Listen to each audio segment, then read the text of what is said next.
WDWNT, the worldwide leader in Disney Parks news. This is ParksCenter.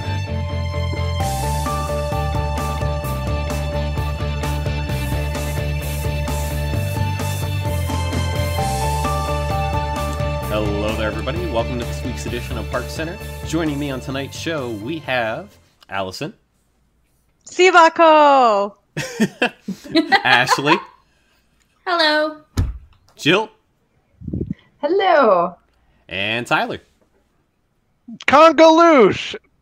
There we go. Excellent. Ooh, very nice. Kind of jealous, right. actually. Yeah. All right, folks. Welcome to our year in review show. So this is going to be us talking about the top seven.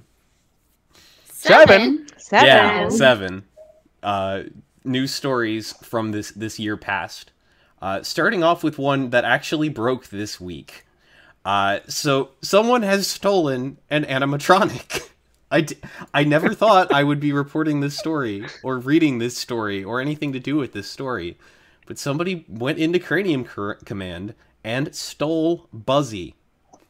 Just took him, cut the hydraulic lines to him that were still pressurized, so it made a bit of a mess, and just took him. Like I'm kind of blown away that this could even happen. It makes sense a little bit that it would be at Cranium Command, which is kind of off in a corner. It's dilapidated. There's not much security going on over there. But I'm at a loss for words because somebody stole an entire animatronic. It's like, what? It's crazy. How? And right, How did they get it the out? hypothesis is how. Here's my This would theory. make Like, I think we were speculating that people were coming in through like the back, like through cast only entrances around the back of the building. But what if they had like a baby stroller or something and put Buzzy in a baby stroller? Like they could have totally smuggled him out of the park that way. Nobody would have noticed. Well, I mean, he would have been leaking hydraulic fluid. And I He can just let say, himself. It's fine. yeah, as somebody who has snuck past Epcot backstage security, it's not exactly an easy feat. But at the same time, I'll tell you later. Allegedly, actually, allegedly. Allegedly, yes, allegedly. But anyway, like there are a couple of checkpoints backstage. So they would have had to get past, I want to say at least two, or like it's speculated in the thing, they would have had to have a truck, which either way you still would have had to get through that security. But I think that's the crazier part that a lot of people, like everybody's picturing them just like picking him up and carrying him out. No, from where he was, you would have had to drive almost to the backstage, right behind the building, get a truck and then drive him back out, and nobody noticed. So either they paid a lot of people off, or there's a lot of people that are going to be having some hard questions asked of them about why didn't you notice a truck that's not supposed to be here just driving through backstage. Because they would have had to have security passes, or, I mean, cast member passes to get the gates to go up, and only certain ones, I think, and I'll preface by 10 years ago, would get certain gates up, you know, to let you through for parking. So, Right, there's like different levels of clearance. Yeah. Right. So how did this even happen? I mean, I love the sound of this new Oceans movie, to be honest. It sounds great. This narrative we're constructing of like, a guard is like, what do you got in there? And then someone has like a secret like resistance ring. They're like, save Buzzy. And they're like, move along. Like, this isn't the droid you're looking for. It's almost like, If it's almost like a Jedi moment. Like, you didn't see anything. This is not the animatronic you were looking for. Someone's in the back seat with Buzzy under a curtain, they're like hashtag save Buzzy. Like, if I'll say something. If I was a cast member and I had heard that like this animatronic has been sitting back there, the building like is just not going anywhere, and possibly this is going to never see the light of day again, I'd consider getting a bunch of friends together to hashtag save Buzzy. But yeah, how they did it and how this happened, we don't even know if this really happened. Maybe someone's just saying it. Either like, has it confirmed? It's like this is pretty confirmed that this has gone missing here. Okay, then this is not just rumor. I mean, unless people on Twitter are lying about being questioned by police and shown photos of an alleged crime scene. No, probably not. Yeah, I mean, I can't imagine that Disney would call that much attention to it and involve the police department if it wasn't legitimately taken. Yeah. Or alternatively, Disney would try and clear this up if there was something that they could like be like, no, he's fine, he's over here. Yeah, if it wasn't true, they would have like, yeah. But this is more to the point about Wonders of Life in general.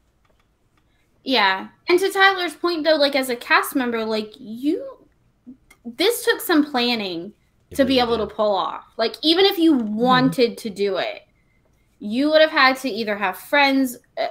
You didn't just like wake up one night and be like, "Hey, we're gonna get together and liberate Buzzy."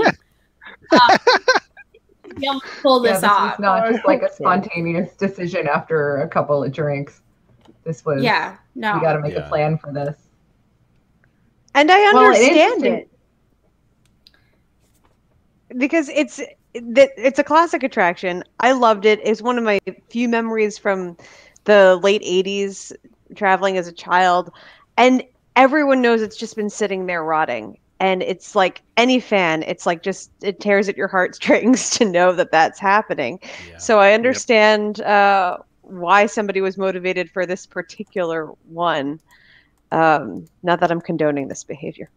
Oh, no, and like there were other options of things people may have wanted to try to quote unquote liberate, like Skippy or something from Great Movie Ride, but those are sitting in the middle of the park, whereas this is off in the back corner. There's a back door, like outside entryway to be able to get in. So maybe they decided, okay, this is the one we're gonna pick. It all makes sense and it all adds up, I guess. Yeah. I hope he's safe somewhere. Indeed. Buzzy is safe. So. With somebody that will appreciate him. So speaking of things that are falling apart, the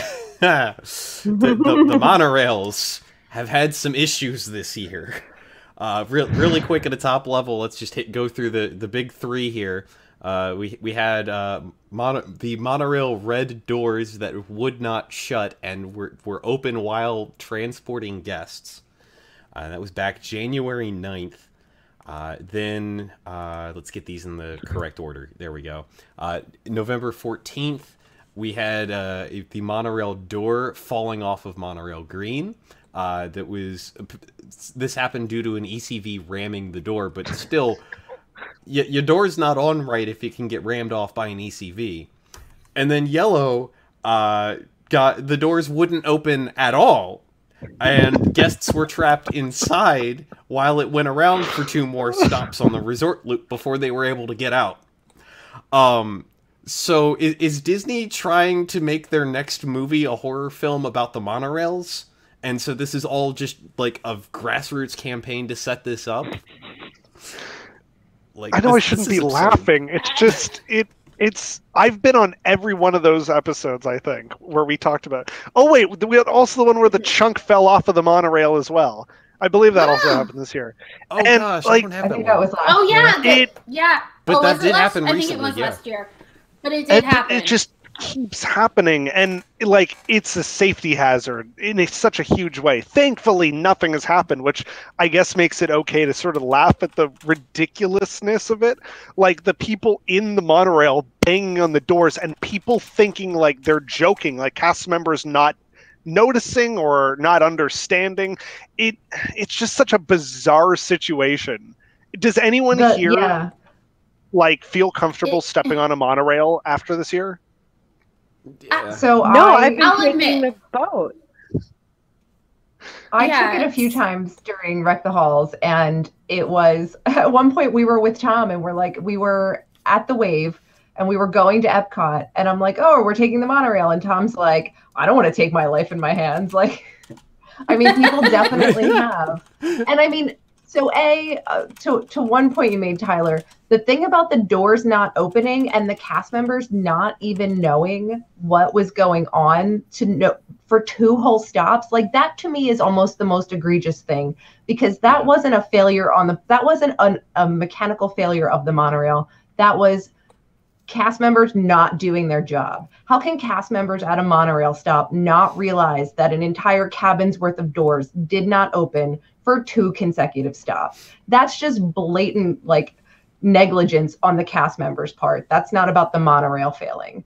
But then there's also like dozens upon dozens of occurrences of the monorails breaking down, of them just not running. So yes, we have these 3 huge stories of the doors not working, but there are so many dozens more stories of the monorails are running behind, or they're down for the entire afternoon. And it's becoming so bad that it's a joke. And it's such a shame to have something that was such a flagship piece of Walt Disney World be a joke and be something that people are afraid to ride because they're going to get stuck or worse. It's just sad. This is probably the saddest thing about Walt Disney World in 2018. Yeah, really agreed. bold to say, but you're just dead on right. It really is. It's true. It's just how I feel. Yeah. Well, and I think what worries me, to kind of agree with Jill, you know, we've had all these mechanical issues, and what scares me in a way is it almost seems like, with the example of now them not noticing that the doors didn't open, cast members are becoming complacent and accepting of the fact that we're having all these mechanical issues because they didn't notice. You walk around and you get on a monorail, and if they have to slam a door, like, they don't even pretend that, like, oh, this is really weird, this never happened. Like, there's no even that anymore, and the cast members are accepting of that fact. And I feel like when that happens, now we are working on borrowed time, and they're almost begging for something terrible to happen. And I genuinely hope that nothing terrible happens to these monorails, because I love them. They're part of Walt's legacy, but we're on borrowed time. I think if all the things that have happened this year, and if the rumors are to be believed, that, and what we've seen from the financial records of Bombardier, is that the company's name? Bombardier. Bombardier. With that, there isn't at least a new order coming. I mean, that's what scares me, is that they're not taking this seriously, and something awful, i.e. like Big Thunder Mountain awful, is going to happen before they wake up and see a problem. That's what terrifies me, is that it's going to take something awful happening for them to wake up, because now even the cast members seem to have accepted the fact that they're broken and they just don't work. And now they're not even paying attention because they didn't notice for 2 stops that doors didn't even bother to open, and that people couldn't get out until they called for help. In the meantime, it has caused me to take alternative transportation and rediscover how wonderful the boat launches are. Because I used to be like, oh, the boat launch is going to take forever. But now every time I'm on them, I'm like, oh, this is what makes Disney special. As you're going across the Seven Seas Lagoon, and it really, like, the views are unbelievable, and it's just like a different feel to it than when I was taking the monorail. So thanks, Disney. Yeah. Oh man, that was so tongue in cheek. I love it. Oh man. So moving on from there to something on the other coast. So this is a bit of a smaller story, but I think it's kind of important just because of the impact it had to California's landscape. So there was an announced new hotel coming to Disneyland. We had concept art for this thing. We had plans drawn up. It looked honestly really pretty, with like some rooftop action going on. This was going to be great. And then Disneyland canceled their plans because the city of Anaheim decided that they weren't going to give them the tax cut that they were expecting.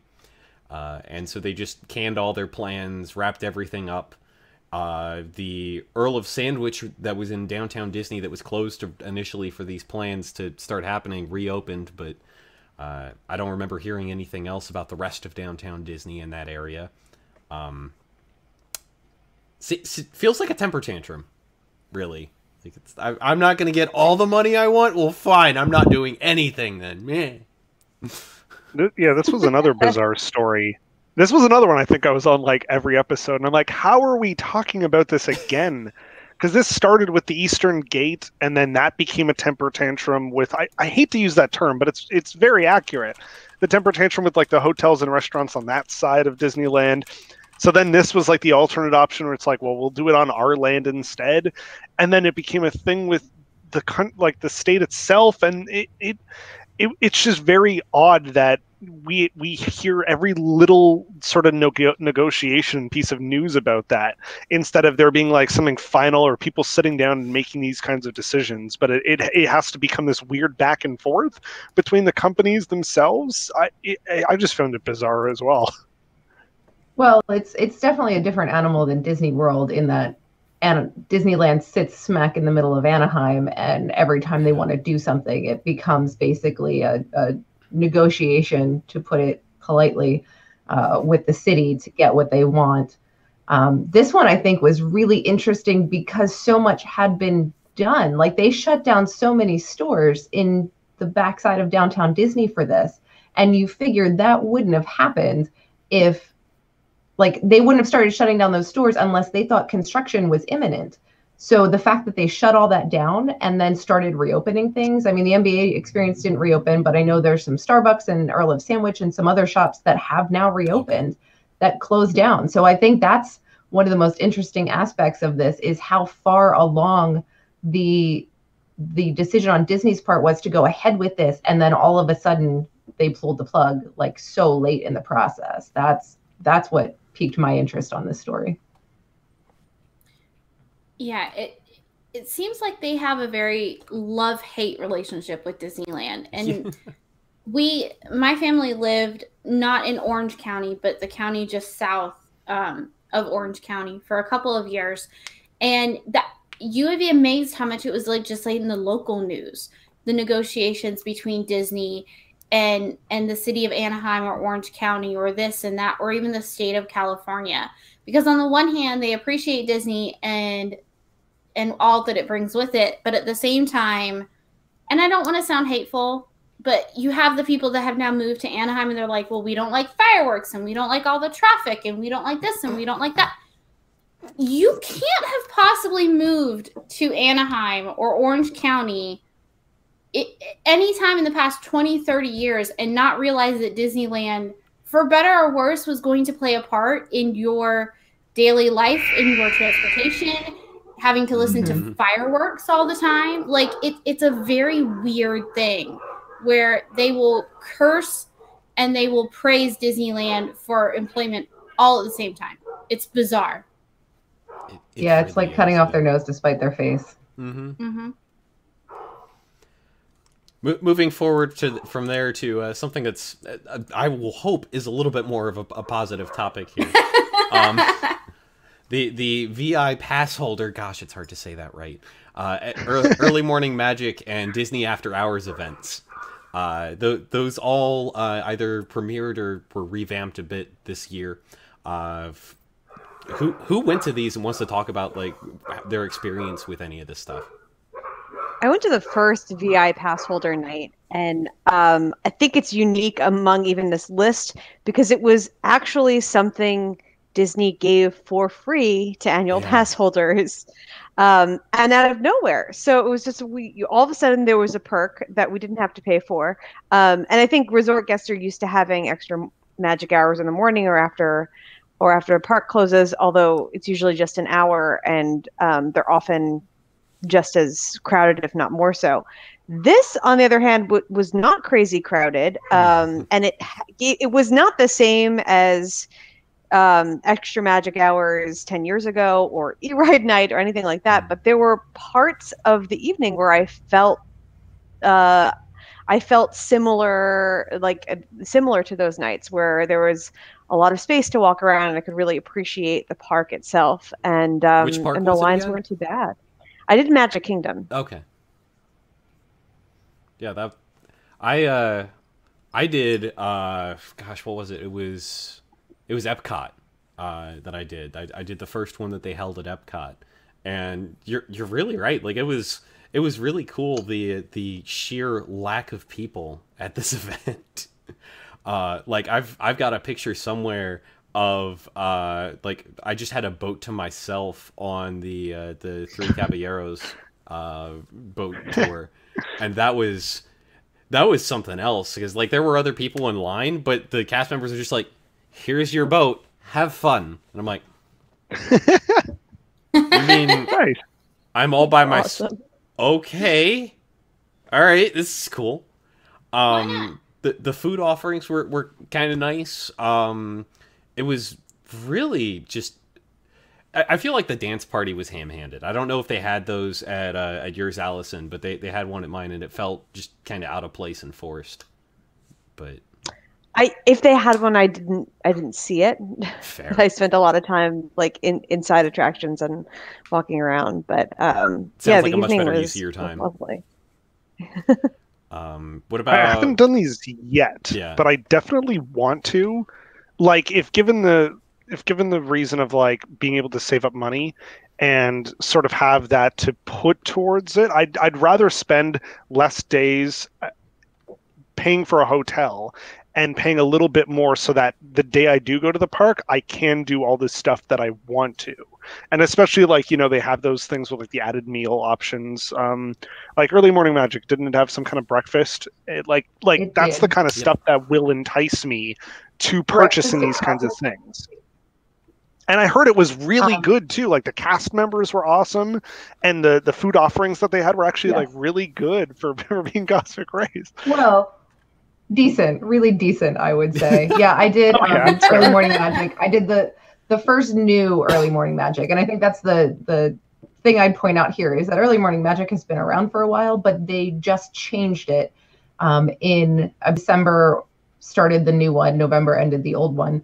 Where the old one, there were only 3 rides open in Fantasyland, and in the new one there were 7. Yeah, 7 attractions open. So it was $10 more, but you were getting 4 additional attractions for that extra $10. I was a little skeptical going in, because it was $79 for adults, and it was only basically an hour and 15 minutes. Like, Early Morning Magic was scheduled from 7:45 to 10. But because park opened at 9, really your only time without the regular park crowds in there was from 7:45 to 9 a.m. So I was like, is $79 worth it for an hour and 15 minutes? But we did all 7 of those attractions. Well, we did 6 of those attractions. We skipped Small World because I'm not a huge fan. Fair. But we did the princess meet and greet with Tiana and Rapunzel. We literally were from the front door to exiting and doing a meet and greet photo with both Tiana and Rapunzel was under 5 minutes. Like, it was insane. So I will say one thing I think those things are a great benefit for is, if you are interested in doing character meet and greets, you're going to get, you're going to be able to do it, for one. Like, there's definitely, when I was in Toy Story Land, it was tough because the line for Buzz and Woody were both like, I mean, it had to be at least an hour long. So if you want to see Buzz and Woody and your kids are really into that, doing extra magic hours or Disney after hours at Toy Story Land is probably something you want to look into. I would absolutely do this again. I thought it was fantastic. I would totally look into the after hours options at Toy Story and Pandora, because those offer a completely different experience. But to be able to be like, it made me love the Magic Kingdom all over again, to be able to be in there and walking around with no one there, literally no one there. I took this awesome video. I rode the carousel for the first time in like 25 years and took this video on the carousel going all the way around, like 360 degrees behind the castle. And there's like 6 people in the entire video. It's crazy. It was so enjoyable. Wow. And the only thing I'd say about it is it's such a shame that you have to pay so much extra money to have such a positive experience in the park anymore. That's the one thing that it kind of does say about this, is you can't have that experience anymore without paying a premium for it. Speaking of paying for things, we we have 10 minutes on this topic, because there were a lot of things this year that happened because money. Let's just kind of go around here. I know we kind of wrote a little bit of a list. Let Allison pick. What is something from this year that got cut back that you sorely miss? Sure. Well, this was something that was announced but didn't happen. But the Main Street Theater was supposed to happen, and I was Yeah. really looking forward to Yeah. whatever they were going to put in there, like really Yep. high quality live performances in the Magic Kingdom, which we don't have really. So I was really excited about it, and then it just unceremoniously got cut. To I guess cannibalize for Tron. I wish it was cut to put to the monorail to ordering that, but doesn't appear to have happened. So it just got cut despite being announced and heavily anticipated. Ashley, how about you? Gosh, there was so much. I think was. the one thing that I was most upset, or I guess it's a tie for the two things I was most upset, is Streetmosphere being cut back, because I think it's fantastic and it adds something special and the Disney difference to our parks versus, Six Flags or Hershey Park or anything like that, is the fact that it's supposed to be this living, breathing thing. That's what I miss the most. The one thing that made me the most upset because money was the charging for resort parking. Mm-hmm. It's so insanely ridiculous, especially because I'm somebody who, being in Atlanta, I am within driving distance. It makes more sense for me to drive down there, because by the time I get through the airport and security and everything else, I can beat myself there driving versus flying. But now I have to pay for resort parking. It makes no sense, because once I get there, I leave my car. I don't drive. Disney, Uber, minivans, buses, all of that. I take all of that. I take my car down and I leave it. So to have to pay to park it just makes no sense to me, because I don't think that many people really drive from the resort to the parks when they're on vacation. But for people, it's a source to get there, not necessarily to get yourself around the property. And I think it's ridiculous that you have to pay, especially as an AP, when you don't have to pay to park at the parks. Yeah, but as an AP, you have to park at the resorts. That makes me angry. Even if they offered an option that was like, we're going to have a lot somewhere where you can leave your car and then we'll shuttle you to your hotel, because if their argument is there is limited parking at the resorts, I get it. But you're already paying a premium. I mean, God, you're paying $400 or $500 a night for some of the monorail loop resorts. And then you have to pay another $25 or whatever it is to park every night. That's insane to me. Well, so you've got like a week's stay. They have that. They have a lot where you can park your car and they'll shuttle you to your resort. If you've got an annual pass, it's called going to a theme park and then taking the bus home. Right, exactly. Just leave your car in the theme park. But after so many days, they tow your car. Oh, really? Yeah, they will. Oh, good. Yeah, you can't leave it there. Yeah. Like, overnight, I think you'd be okay, but indefinitely no. Yeah. Okay. Yeah, like you would get caught eventually and it would get towed. I'm glad that they let you do it overnight at least. But yeah. And it's not like Disney doesn't have room somewhere on property for that. Yeah. No, it shouldn't be that complicated. They shouldn't build hotels where they don't have enough parking. And I would argue, I don't know that they do. I mean, maybe the resort loop, there's not enough parking for the size, especially now that they've added DVC wings and whatnot. Right, there's not enough parking. Agreed. But especially the moderate and value resorts have more than enough parking. Even if it's not necessarily convenient parking to your building, there is parking. There is plenty. So to try to use that argument, and I think Tom said at one point on the podcast, it was mainly to do with they wanted to alleviate traffic on the roads. I get that.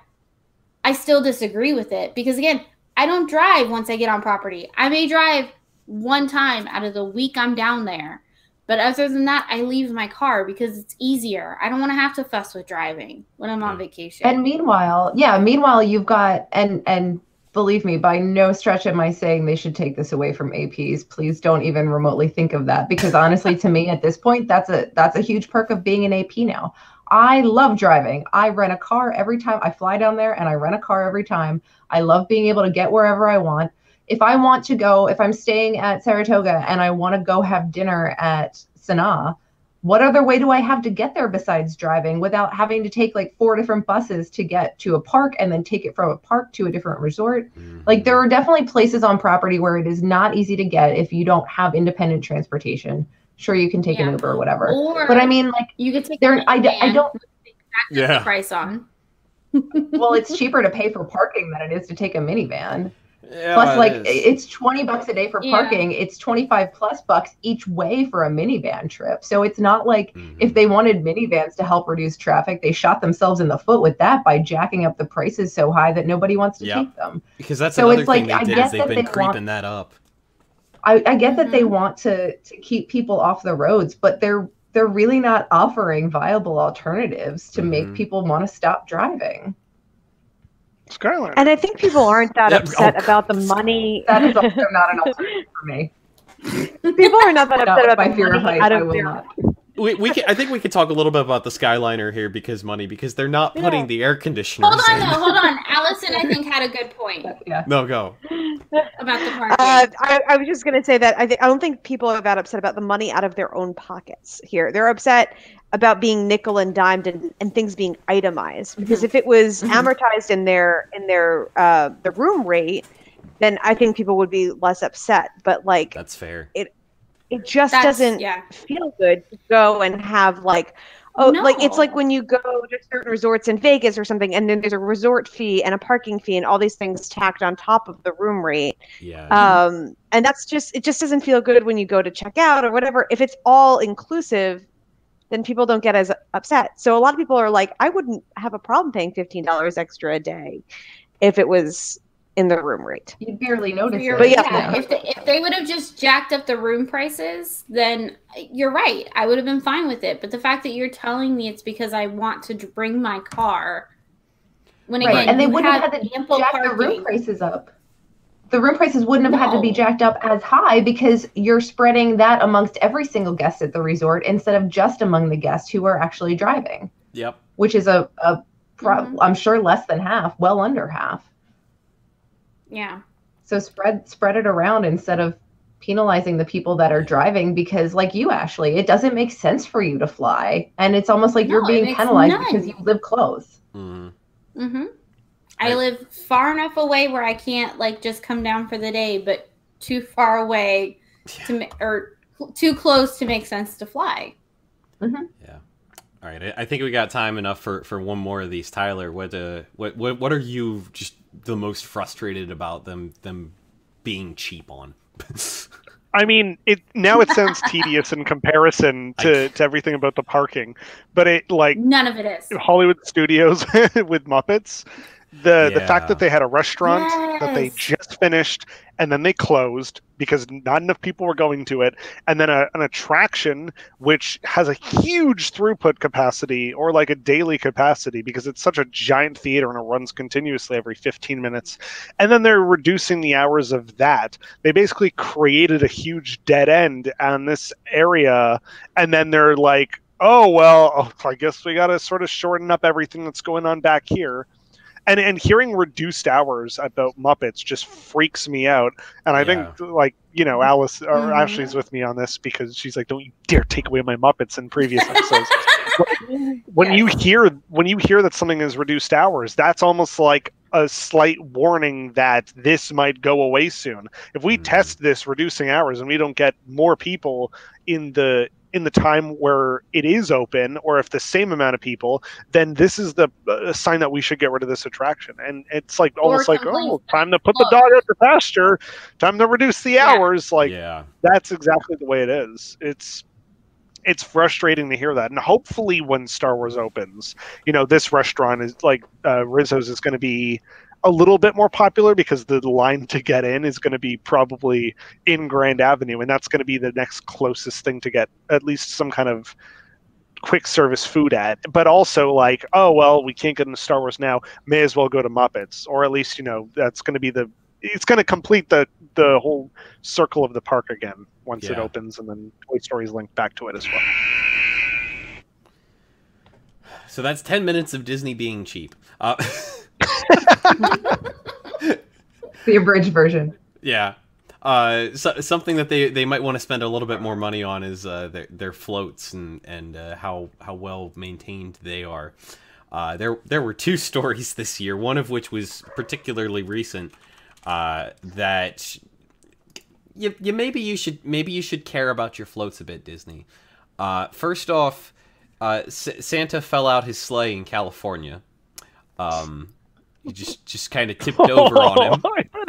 That visual is just so wrong. And then earlier this year, back in May, the dragon float caught fire aggressively in the middle of the parade. It looks so cool, though. Oh, it does. It does looks in a sweet. way. Very upsetting. That looks that should be in Fantastic. Like that looks amazing, but at the same time, look at that fire extinguisher. That's what gets me. We got one cast member with a fire extinguisher down here, just trying so hard. And everyone with cameras. Admire, the fuel kept flowing. The fire wouldn't go out because the fuel wouldn't stop. Oh, God. What you have to admire, though, is the fact that none of nobody panicked. Like, nobody ran screaming that Maleficent that the dragon was on fire.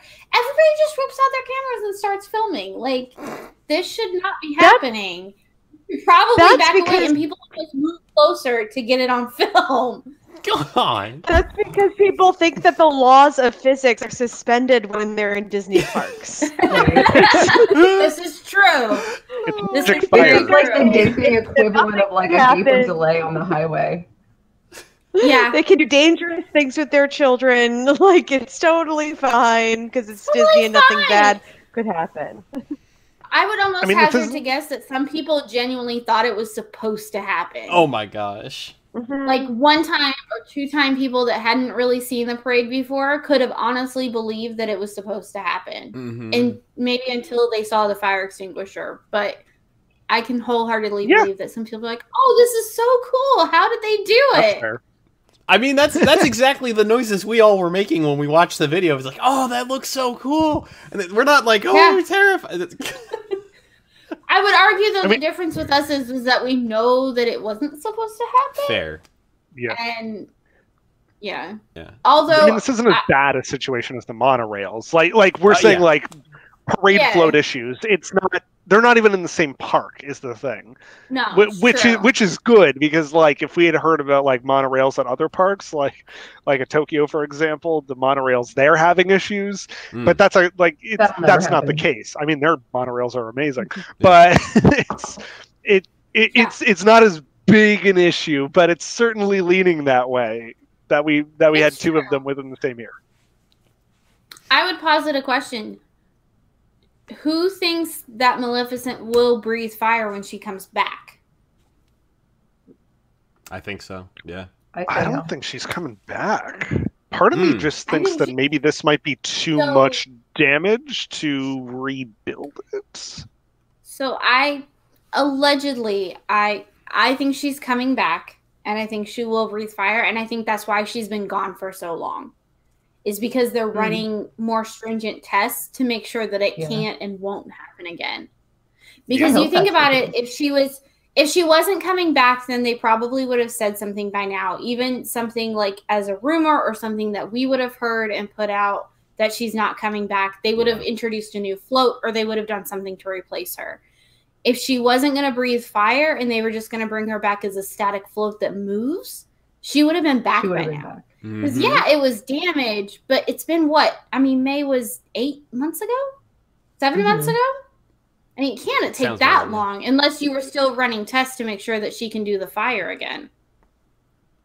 Yeah. I used to do some like litigation, though, in insurance defense, and it takes a really long time to get all of the like attorneys to go with their specialists to like inspect things. And sometimes that takes 6 months to just schedule to get everyone on the same page. Well, and then from there, it gets sent to a lab for tests to be performed. And so I had a couple of like fire cases where that was the case. So I mean, it could be easily a year before you have results from the lab. But was there a lawsuit in this case? Yeah. Like, is that, And are you saying that's in the case where there's an actual lawsuit? Because I don't think we're aware that there's any lawsuit. It's not, no, not for lawsuits, but they're going to be various like insurance companies that are going to, yeah, it's going to be insurance companies that are saying like, okay, was it the person that put in the fire system, or was it the fault of the, like they where probably the fault lies to determine payout. Right. Yeah. And so they're not necessarily or even litigation. We're going to continue to insure this, and we need to verify that it's safe. Yeah. Yeah. Right. Yeah. That makes sense. That could definitely be a part of it. I just hope this isn't like a harbinger of things to come in terms of Disney parades in general. We're already we already have so few parades these days. I hope this isn't like a reason for Disney to pull more parades. Yeah. I don't think they'll be as adventurous in what they do in the parades anymore for a while, which makes me sad. Yeah. This is why they did that robot stunt testing. So the next time Santa's float flips forward, it's just like, shing, takes a photo. Like, I would almost, whether she comes back breathing fire or not, I don't think they're going to be as ambitious with floats or what they can do. Which is really disappointing, because what they did with the Tokyo 35th parade was so amazing and I think incredibly ambitious. And the idea that these incidents here might mean that we will never get something like that is really sad to me personally. Go look that up if you haven't seen it, folks. It's worth it. Oh, and the music is so good. Yeah. Brilliant. All right. Our last topic for the year, probably the I think I can say that safely. It's the biggest thing to open in Disney in quite some time, which will only be true this year until Star Wars comes out. But Toy Story Land, it's opened. It happened. We have new rides. We have a new land. We have new theming. We have a new entrance to an old attraction. It's I think it's great. I've got to see this during the pass holder preview event that they held for this, and so I got to ride like everything 5 or 7 times, and it was terrific. Slinky Dog is probably one of the best. I don't want to call it a kids coaster, really, but one of the more tame coasters out there. It's very enjoyable. Swirling Saucers, I think it's fine. And then Midway Mania we've had for a while. Woody's Lunchbox it's a food service area. You can't say too much. Lunchbox. What does everybody else feel about Toy Story Land, just kind of as a whole? I really enjoyed it. I was surprisingly impressed by it. It's very different seeing a bunch of aerial photos of construction than being like, eh. But then when you get in there, like that little touch of like the fence all around you, it really does feel like a nice immersive thing. Yeah. And the rides are all good. Like Swirling Saucers, like I'm a thrill person. My colleague from Ride Rehab is not a thrill person, but that was like a perfectly enjoyable ride. The wait time right at the end of the night was only like 25 minutes. It wasn't that bad at all.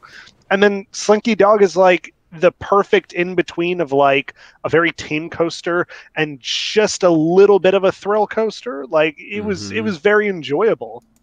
The land itself is it looks okay when you're in there. I wouldn't call it the best theme land. I wouldn't call it like Pandora or something, but you know, Woody's Lunchbox, as much as like I make fun of it singing that song, copyright Tom Corliss, the food there was good and the drinks were good. The sandwiches were really, really delicious. I was thoroughly surprised and I was skeptical about it the whole time.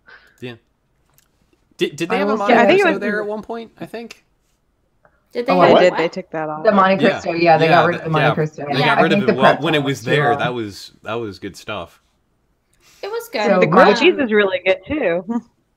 It is. My personal opinion was that the thing I enjoyed best about Toy Story Land was the Pop-Tart I had at Woody's Lunchbox. What is it? The hazelnut chocolate filling with the candied bacon on top was fantastic. Probably the thing I enjoyed most about Toy Story Land. Good. That and the new Toy Story Mania queue I think is excellent. Everything else I thought was pretty mediocre. I thought I was so disappointed with Swirling Saucers, having never ridden Maters in Disneyland. I was like, oh, this is exciting. I get to ride a new ride system that I've never been on in Disney before. And at the end of it, I was like, are you kidding me? That was all really like I was. And people have told me that they think the ride system at Mater's is still smoother than Swirling Saucers is, even though Swirling Saucers is brand new and Mater's is several years old. Yeah, so Saucers is kind of chunky. Blinky was okay. I was in the very back seat and I thought it was really loud. Like I found the noise level kind of really distracting from the ride enjoyment. And personally, I'm sorry, it doesn't hold a candle to Mine Train in terms of that tamer, not exactly kiddie, but kind of coaster. I don't think it, especially when you think about like the show scenes and everything, it doesn't hold a candle for me. Yeah. That's fair. And I don't know. Overall, I think it's great. I can see the difference. Although I will say we get a version of Aliens every year at my local county fair. I wish they would have done something a little bit different or somehow made it a little bit more exciting. So I do agree, Jill, with you on that. I like Slinky Dog. I think they could have done it just a little hair better. But overall, I think the land... maybe not what they initially promised, because when they initially started talking about it, it was going to be like Pandora-esque and so immersive, and it was going to be great, only on like a kid's scale. They clearly scaled that back because money probably and budget cuts, which I think that's the more disappointing part, is that you promised and set your expectations so high, and then this is what you delivered. Whereas if you would have been a little bit more forthcoming with what was actually going to happen and maybe had those budget talks before you actually announced everything and then set the appropriate expectation and then went up to your expectation, you would have done far better than what we got. People would have been happier with what we got if they would have set the right expectations. And it's not necessarily their fault. I mean, they're obviously diverting all that extra money probably to Star Wars. But you promised this, and then you under-delivered. Whereas Disney should, in a way, I feel, almost under-promise and over-deliver. Yeah, the only thing I'd say about that is I feel like the level of expectation is set by it being in Disney World. We have a high level of expectation because it is a Disney park, and they did not live up to that level of expectation for me. That this is a land that really belongs at a Disney park and not a carnival. Still better than what California Adventure had in their pier when they opened, I gotta say. But, fair enough. if that's the bar we're going by now, that's a low bar. Oh. Or anything in the original California Adventure. Yeah, really. And to an extent, I would say that's unfortunately one of, I think, the takeaways for a lot of us from 2018 is, wow, the bar has really sunk around Walt Disney World. Yeah, they're still promising California Reno, aspirations and things like that. But time after time, I would say maybe the only exception, and even then I would argue maybe in some veins not, would be Pandora. And it was delayed for how many years? It was, and that's the only thing that I think has really met, at least initially met expectations. Everything else, they have still promised that level and consistently under-delivered. Yeah. And that made it tough because I think Pandora, to an extent, exceeded people's expectations. And that was the last new land that after opened. all the delays, Well, thanks to our friend opening a land like Pandora with Toy Story Land, and it's night and day quality. Yeah. Yeah. It really shows, yeah. We didn't really get, like, Pandora concept art to really, like, sort of like, they explained, like, the floating mansions, and there was some of that, but with Toy Story Land, we really did get that overlay of what was coming, which changed drastically between two pieces of concept art. Like a whole area removed, scenes in the coaster itself. It it was very clear to see the difference between like what they wanted to do and what was possible at that point. Yeah, like I think they jumped the gun releasing that concept art and announcing all of this stuff, and before they had the budget talk. And then all of that got cut, and now we're all like, well, wait, where is this? Where is that? What? My biggest question: where is the merch store? Where is my Alice Toy Barn? Where's Alice Toy Barn? Exactly. I get thematically with what you decided to do with like Woody's backyard and everything. It doesn't quite make sense, but okay, put it like right outside the land or something. General. But how do you have Toy Story that sells toys not have a merch location? Yeah. Oh, you have a merch location. It's just all the way across the street at Hollywood and Sunset. Right, yeah. Like all the way across the park. Playing on the other side of the park. Yeah. But this And time it's your not kids just have Toy Story, forgotten it's that like they even everything rode Pixar. Slinky Dog. Yes, it's weird. I mean, and it's can we wrong. hope that How they'll does this add one? happen? Can we hope that after Where- Star where- Wars comes out, that they will be Where would like, they oh, put now it? time to add it? Where would they Yeah, put that's it? Well, Yeah, that's the that's other the thing thing. that frustrates me a lot about this land is the lack of space. I mean, everything felt so claustrophobic in there, which is also part of why I didn't really feel like I enjoyed the land that much. Everything felt like on top of you, where it was, Yeah. you know, they have these Well, huge queues for character meet and greets with Buzz and Woody, and they're like in the middle of the walkway practically because there's no separate space for the meet and greet. It's literally along the side of the walkway, and there's 100 people in line. Like it's, I can't believe their conscientiousness of space and foot traffic seems so like unrealistic. It really is, yeah. And I've brought up, Mhm. like, I'm just looking at Google Maps now, for example. I do that a lot with Disney, but this is the portion of the park where it's directly against World Drive. It's not like they Yep. can expand it further outwards. The best thing they could do is if they expanded it north, but that means getting rid of a pretty substantial parking structure and then getting into like where right now there is backstage stuff or what used to be backstage stuff. And you can't go the other way because that's where Star Wars is. It is a pretty tight spot, probably because we had Toy Story Mania already there and they wanted to utilize it. But yeah, there's not a whole lot of. You're right. There is not a whole lot of room, and Mm-mm. I mean it's possible for them to get rid of that giant parking structure and then expand a little bit further north. So when you walk in the land, you would turn right instead to more stuff, but that's not obviously in the books right now, No. or it wouldn't be unless they actually did get rid of that parking structure. But that would be like years and years from now. Dig a tunnel, put show buildings on the other side of World Drive, and dig a tunnel under World Drive. Yep. Sure. It's not Well- impossible. Not in the slightest is it impossible. It's Yeah. not the first time they would have put, you know, show buildings outside of the park proper. There's so Yeah. much room there. It's very true. There's a ton of room. And speaking of things that that might be coming in the future, that is what next week's episode of ParksCenter is going to be about. Thank you all for joining us for this retrospective look at 2018. Next week we're going to be looking ahead to 2019 and beyond, talking about what we're most excited about that's been announced, plans in the works, things like that. So be sure to tune in for that. Thank you for watching this, though. If you are listening to this and would prefer to be watching this, you can find us at youtube.com/WDWNT. You can subscribe to us there, and if you want to get notifications every time we go live, make sure to hit that bell so that you get notified when we go live and whenever we post new content on there. If you are watching this and would prefer to have this in podcast form, you can find us in various podcast apps. Search for ParksCenter wherever fine podcasts are sold, and you should be able to find us pretty quickly. Thank you, folks, for joining us, and we will see you all next week.